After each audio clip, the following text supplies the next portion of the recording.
دواکەوتنی موچە و ناڕەزایەتی کەسوکاری ئەنفالکراوان ئیدارەی قەزای چەمسەماڵی ناچار کرد ڕێوڕسمی ساڵیادی ئەنفال هەڵبۆشێنێتەوە کە نزیکەی مانگێک دەبوو ئامادەکاری بۆ دەکرا. بڕیارەکەیش دوای ئەوە هات چەند ڕۆژێکە بەوەی پێنەدانی موچەکانیانەوە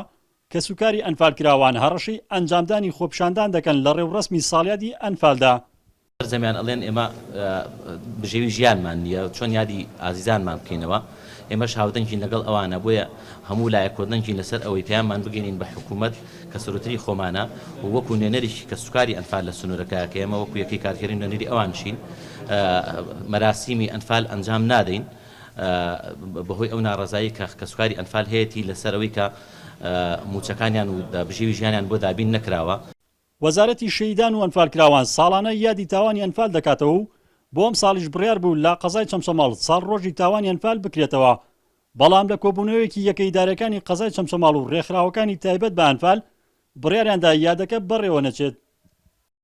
تەواوی ئامادەسازیەکان ئامادەکان کرابوون بۆ یکە یادەکە ڕێک بخرێ، بەڵام بێگومان لە هەمان کاتیشا دەنگێکی ناڕەزایی زۆر لەناو کەسوکاری شەیدان و قوربانیانی ئەنفال هەبوو و مەترسی ئەو بوو یادەکە بە ئاقارێکی ترا بچێەوە خەڵکەکە من ناڕەزایی بە شێواز لە شێوازەکان دەربرێکە بێتەوەی مەترسی بکاتە سەر تەنانەت بۆ نەمێتە کە تەنانە سەر میوانەکانی ئەو شوێنێش کە لەوێن لەبەرەوەی پەنخواردنەوەیکی زۆر وەکوڵی جۆرێک لە ڕق جۆرێک لە حەزی تۆڵەسنەوە سەرنەوە ناو تەواوی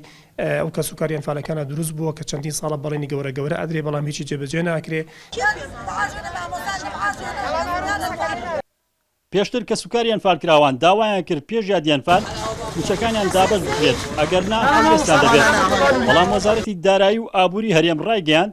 کە ڕۆژی یەکشەمە موچەی کەسوکاری شەیدان و ئەنفالکراوان دابەش دەکرێت. ساڵانە لە ڕۆژی چواردەی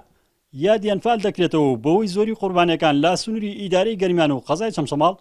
هەر ساڵە و لە شوێنێکیان ڕێوڕسمی تایبەت بەڕێوە دەچێت و بۆ ئەم ساڵیش بڕیار بوو لە مۆنومێنتی ئەنفال لە چەمسەماڵ یادەکە بکرێتەوە بڕی 8 ملیۆن دیناریشی بۆ تەرخانکرا بوو.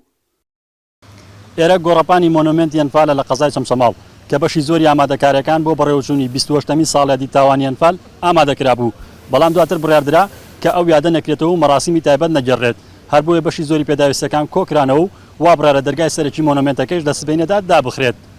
ڕزگار جەبارێن ئارتی، چەمسەماڵ.